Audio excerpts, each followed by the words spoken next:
በመጨረሻም እንግዲህ በጽጌረዳና በእናቷ መካከል በጣም ትልቅ ነገር ተከስቷል።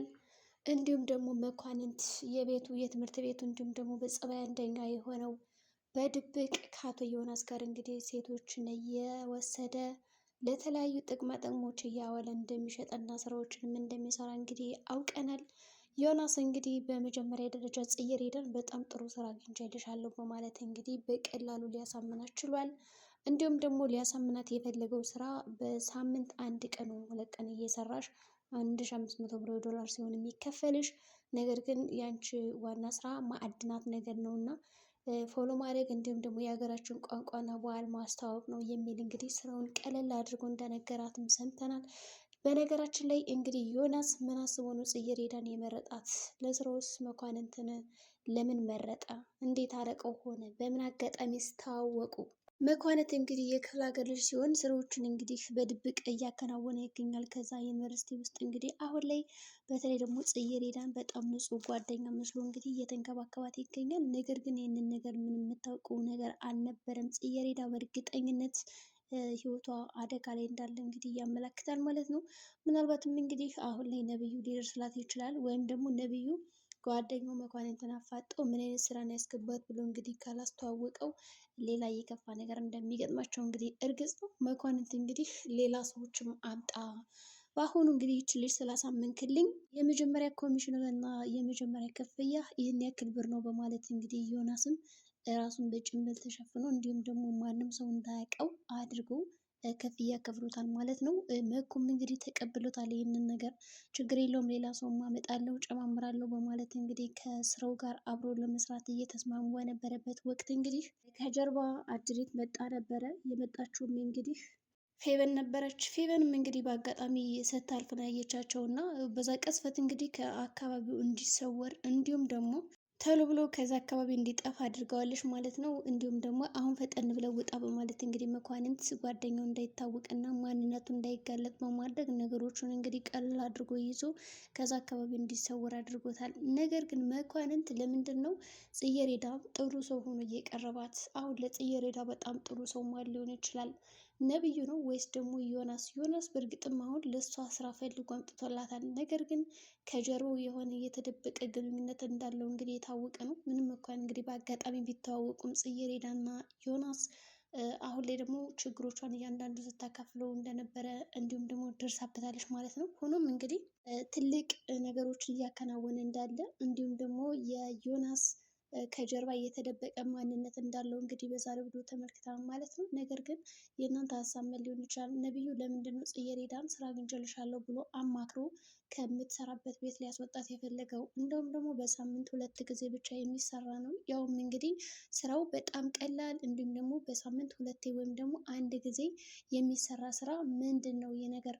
ምናልባት እንደኔ ሳስበው እንግዲህ የሆነ ካፌ ወይም ደግሞ መሸታ ቤት ሆኖ እዛ ጭፈራ ቤት እየጨፈሩ አንዳንድ ነገሮችን ማከራየት ሊሆን ይችላል ብዬ አስባለሁ። ነገር ግን እርግጠኛ አይደለሁም። ሰው የእናንተ ሀሳብ ምን ሊሆን ይችላል? በመቀጠልም እንግዲህ መኳንንት ክፍያውን ከተቀበለ በኋላ ዞር ሲል እንዳጋጣሚ ፌቨንን ሲያት በጣም ነበር የደነገጠው። ምክንያቱም ይህን ስራ ከዛ ትምህርት ቤት ውስጥ ብቸኛው ሰው የሚሰራው እሱ ነው። ጓደኛውም አያውቅም።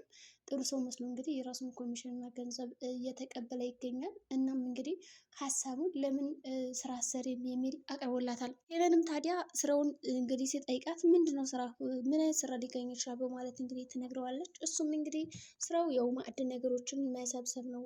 ለነገሩ አንቺ የሀብታም ልጅ ነሽ፣ ምን ብለሽ ትሰሪያለሽ ብዬ እንደገና ሀሳቤን ቀየርኩልና እንድታውቅ ወይም ደግሞ እንድትጓጓ አድርጎ ነበር የጠየቃት። እሷም እንግዲህ እኔ በእርግጥ እንዳልከው የመስራት ፍላጎት የለኝም፣ ነገር ግን ምናልባት ስራ የሚፈልጉ ልጆች ካሉ ወይም ደግሞ ሰዎች ካሉ እኔ ላግዝህ እንዲሁም ደግሞ ላመጣልህ እችላለሁ እንጂ እኔ እኮ ለጊዜው አልፈልግም በማለት እንግዲህ ስራውን አልፈልግም በማለት ትተዋለች። መኳንንትም በቃ ችግር የለውም በማለት ነው እንግዲህ የሄደው። ጽጌረዳም እንደተለመደው እንግዲህ ዮናስን አግኝታ ካፌ ላይ ስለ ስራው በደንብ አውርተውበት ተነጋግረውበት ከዛም በኋላ እንግዲህ ክፍያውንም አሳውቋት ችግር የለውም እጀምራለሁ በማለት እንግዲህ ተስማምታ ነው የወጣችው።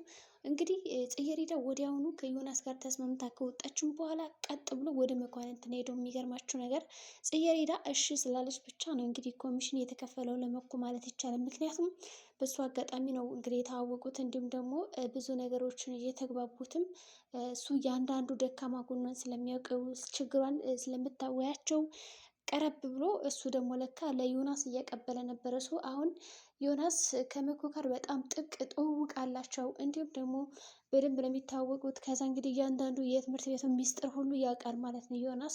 ማን ደካማ ነው፣ ማን ጠንካራ ነው፣ የቱ ድሃ ልጅ ነው ወይስ ደግሞ የሀብታም ልጅ ነው የሚለውን በደንብ ጠንቅቆ ስለሚያውቅ ለስራው ቀላል ናት ብሎ ያሰባት እንግዲህ ጽጌረዳን መርጧል ለጊዜው። ቀጣይ ደግሞ ተረኛ ፌበን ትሆናለች ብለን እናስባለን። ነገር ግን ፌበን እሺ የምትል አይመስልም። እናም ጽጌረዳ አሁን ላይ በጣም አደገኛ ውስጥ እየገባች እንደሆነ እንግዲህ ያሳያል። በሌላ በኩል እንግዲህ አሁን ዘርፌና ይቅርታ ባለሀብቱን ለማየት እንግዲህ ሂደዋል ማለት ነው። ወደ ቤታቸው በር ሲያንኳኩ በአጋጣሚ ነብዩ ነው የከፈተላቸው እና ሰው ቤቱን ስታዩ እንግዲህ ዘርፌ ምንም አልመሰላትም እና እንደው መንገድ ላይ ራሱ ከባለሀብት ቤት ሂደሽ እንዴት ነው ይህን ወጥወጥ የሚል እንደው ልብስ የምትለብሽ እያለች እንግዲህ ስታንቋሻትም ነበረ። ነገር ግን አንቋሻም ግን ደግሞ የራሷን ሽቶ ራሱ እንድትቀባት አድርጋለች። ጥሩ ነገር ነው። ቢያንስ እንኳን የጁና ቀይሪ ምናምን አላለቻትም። እንግዲህ ዘርፌም አመሰግናለሁ ብላ ተቀጠለች መንገዷን። በዛ መካከል ግን እንዳታወርጅኝ አደራሽን፣ ምንም ነገር እንዳታወርጅኝ ያለ በጣም ስመክራት ነበረ። ዘርፌ ደግሞ ችግር የለውም ትላለች። ነገር ግን አጅሬ መስፍን ፍቅርን ሲያያት ምንም አልመሰለም ነበረ። ነገር ግን እናቷን ሲያያት የጽጌረዳ እናት ሲያያት በጣም ነበር የደነገጠው። ለምን የሆነ የደነገጣቱ መስፍን እንግዲህ የጽጌረዳ እናት ወደዛ ክፍል ስትገባ ምን አደነጋገጠው? ምናልባት ከዚህ በፊት የሚያውቃት ሆኖ ይሆን ወይስ ደግሞ ከዚህ በፊት እንግዲህ ልጅን አልቀበልም ብሎ የተዋት የመስፍን ልጅ ጽጌረዳ ትሆን? በእርግጥ ጽጌረዳ አሁን ላይ ስለ አባቷ ምንም የምታውቀው ነገር የለም። እናም ለምን የደነገጠ ይመስላችኋል? እንግዲህ አቶ መስፍን። በሌላ በኩል እንግዲህ አቶ መስፍን አሁን ጽጌረዳ ወደዛ ቤት ስትመጣ ከእሷ ጋር ጊዜ ማሳለፍ ይፈልጋል፣ መጫወት ይፈልጋል።